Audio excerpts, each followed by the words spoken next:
मेरे प्रिय साथियों, जय हिंद।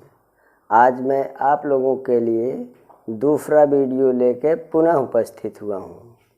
तो कल हम लोग UP TET, super TET, high school, inter के परीक्षार्थियों के लिए वर्ण के बारे में जान रहे थे कि वर्ण किसे कहते हैं, वर्ण के कितने भेद हैं और वर्ण के कितने भेदों में स्वर और व्यंजन के बारे में जाने थे। स्वर किसे कहते हैं, व्यंजन किसे कहते हैं और स्वर के बारे में जान रहे थे। तो स्वर के बारे में सबसे पहले हम ह्रस्व के बारे में बता रहे थे।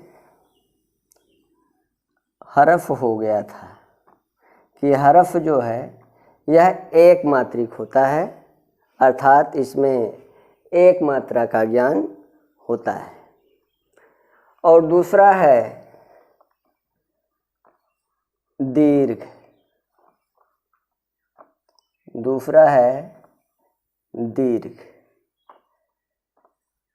यह जो है द्विमात्रिक होता है, अर्थात इसमें दो मात्रा का ज्ञान होता है। यानी दीर्घ द्विमात्रिक होता है। आप लोग लिखते भी चलिए, दीर्घ द्विमात्रिक होता है। कभी कभी परीक्षा में भी ये पूछा जाता है, द्विमात्रिक होता है,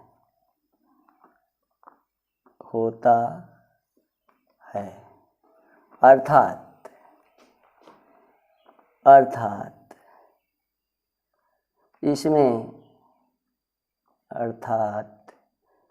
इसमें दो मात्रा का ज्ञान होता है, दो मात्रा का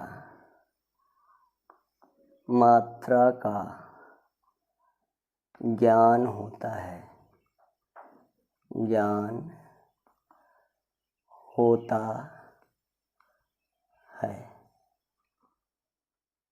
जैसे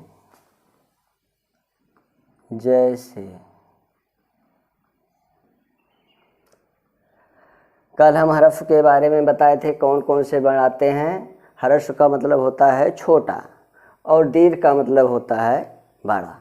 ह्रस्व में वर्ण आए थे अ, ई, उ, री, ली। और दीर्घ में वर्ण आएंगे जैसे बड़ा आ,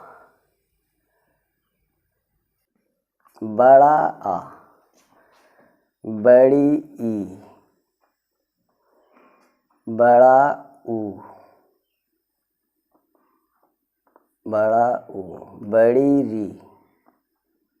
कुछ लोग री को एक ही समझते हैं, लेकिन ये छोटी री और बड़ी री दोनों है। री, ए, आए, ओ, आओ। ये जो 8 वर्ण हैं, ये जो है दीर्घ है। आ, ई, उ, री, ए, ऐ, ओ, औ। ये 8 वर्ण जो हैं दीर्घ में आते हैं। कितने वर्ण होते हैं? 8 वर्ण होते हैं। और ह्रस्व में बताए थे हम कौन कौन से वर्ण आते हैं? आ, ई, उ, री और ली। ये 5 वर्ण जो हैं क्या हैं? ह्रस्व हैं। और 8 वर्ण जो हैं दीर्घ हैं। तो कभी कभी पूछ दिया जाता है कि स्वर में कितने वर्ण होते हैं, यानी 8 और 5 13 वर्ण होते हैं, ह्रस्व और दीर्घ दोनों मिला के। और तीसरा है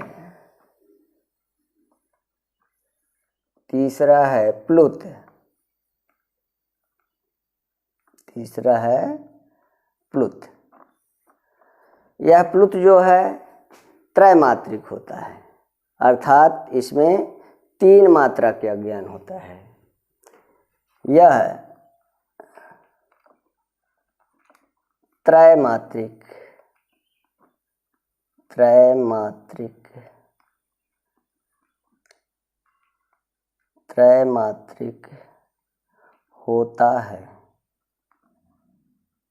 होता है,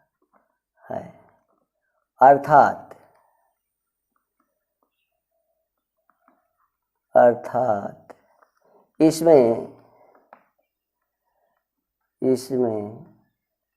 3 मात्रा का ज्ञान होता है। 3 मात्रा का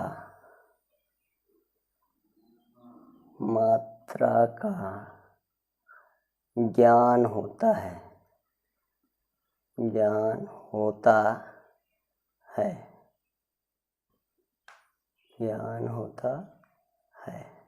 हाँ बच्चों, आप लोग इतना स्क्रीन शॉट ले लीजिए और इसके बाद हम इसको मिटाते हैं, फिर आगे बताते हैं।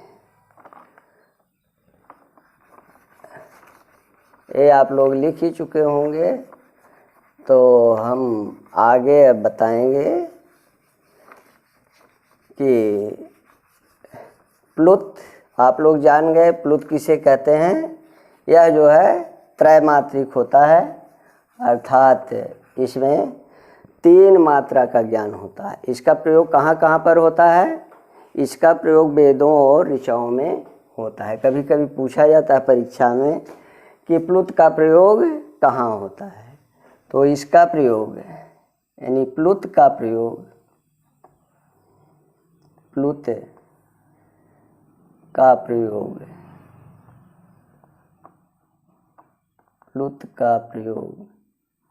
वेदों एवं ऋचाओं में होता है। वेदों एवं ऋचाओं में होता है।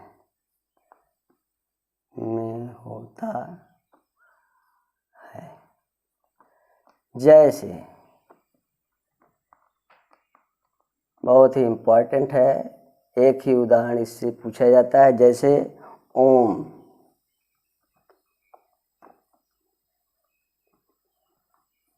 इसका मुख्य उदाहरण है ओम।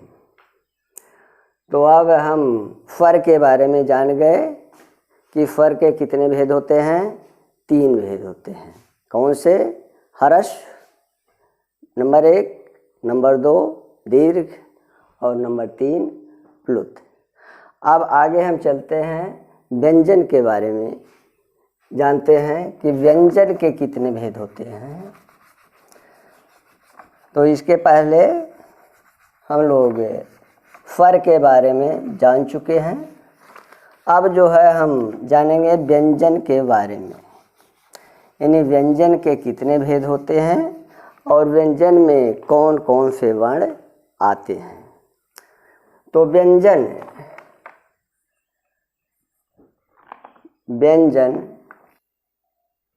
पहला क्या था? स्वर था, और दूसरा जो है व्यंजन। दूसरा है व्यंजन। व्यंजन का दूसरा नाम है हल, भी इसे कहते हैं हल। और स्वर को जो है हम अच भी कहते हैं। स्वर को क्या कहते हैं? अच कहते हैं, और व्यंजन को हल कहते हैं। व्यंजन के 3 भेद होते हैं। जैसे स्वर के 3 भेद होते हैं और व्यंजन के भी 3 भेद होते हैं। यानी व्यंजन के 3 भेद होते हैं।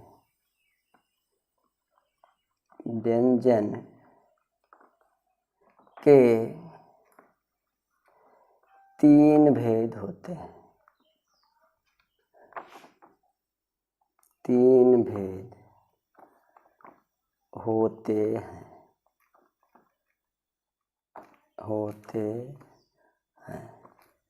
नंबर 1 है स्पर्श, अस्पर्श व्यंजन या केवल स्पर्श ही कहिए, अस्पर्श। दूसरा है अंतस्थ, अंतस्थ। और तीसरा है ऊष्म, तीसरा ऊष्म। इसके कोई विशेष नियम नहीं है। इसमें हमें देखना है कि इसमें कौन कौन से वर्ण आते हैं। कभी कभी पूछ देता है कि अंतस्थ में कौन कौन से वर्ण आते हैं या ऊष्म में कौन कौन से वर्ण आते हैं। तो सबसे पहले है अस्पर्श। अस्पर्श में कौन कौन से वर्ण आते हैं हम आपको बताते हैं। अस्पर्श, अस्पर्श में आता है का, च, ट, त, प वर्ग। यानी क, च, ट, त, प वर्ग। यानी क वर्ग का मतलब क वर्ग, क वर्ग। क वर्ग का मतलब क, ख, ग, घ, अंगा। च वर्ग का मतलब च, छ, ज, झ, ञ। हाँ, क वर्ग यानी क वर्ग का मतलब क, ख, ग, घ, अंगा। च वर्ग का मतलब च, छ, ज, झ, ञ। ट वर्ग का ट वर्ग का मतलब ट, ठ, ड, ढ, अड़ा। त वर्ग का मतलब त, थ, द, ध, न। और प वर्ग का मतलब प, फ, ब, भ, म। ये वर्ण जो हैं किस में आते हैं, अस्पर्श व्यंजन में आते हैं। यानी क वर्ग का मतलब आप लोग समझ गए होंगे, लेकिन हम लिख दे रहे हैं क, ख, ग, घ, अंग। च वर्ग का मतलब च वर्ग, च, छ, ज, झ, ञ।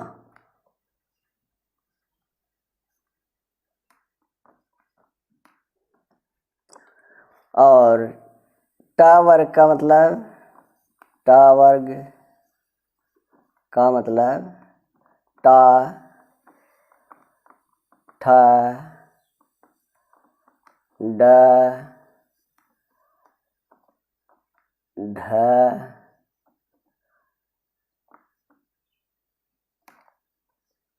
अड़ा।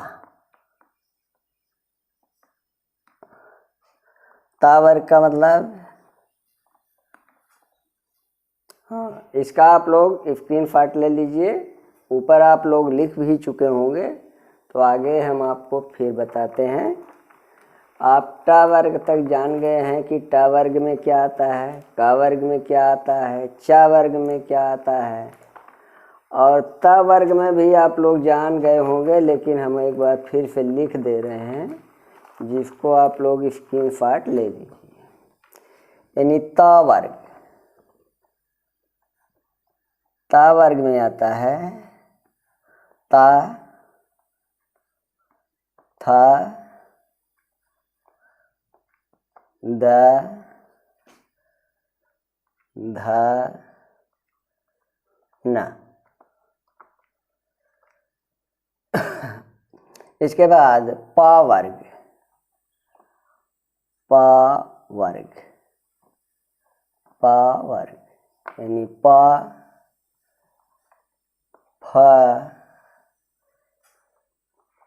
ब, भ, म। ये जो हैं स्पर्श व्यंजन हैं। तो अब हम जान गए कि व्यंजन के पहले भेद स्पर्श में क्या आते हैं, कौन कौन से वर्ण आते हैं। यानी क, च, ट, त, प वर्ग। अगर आप लोग पूरा न जानिए तो समझ लीजिए क, च, ट, त, प वर्ग का मतलब क वर्ग का मतलब क, ख, ग, घ, अंगा। चावर का मतलब च छ ज झ या। टावर का मतलब टा ठ डा ढा। तावर का मतलब ता था दा धा न। पावर का मतलब पा फा बा भा म। ये जो है स्पर्श व्यंजन हो गए। अब जो है दूसरा कौन सा था? अंतस्थ। अंतस्थ में कौन कौन से वर्ण आते हैं? अंतस्थ यानी अंतस्थ वर्ण में या, र, ल, व यानी अंतस्थ वर्ण में या, र, ल, व। अब तीसरा बचा है ऊष्म। ऊष्म वर्ण ये बहुत ही इम्पोर्टेंट है।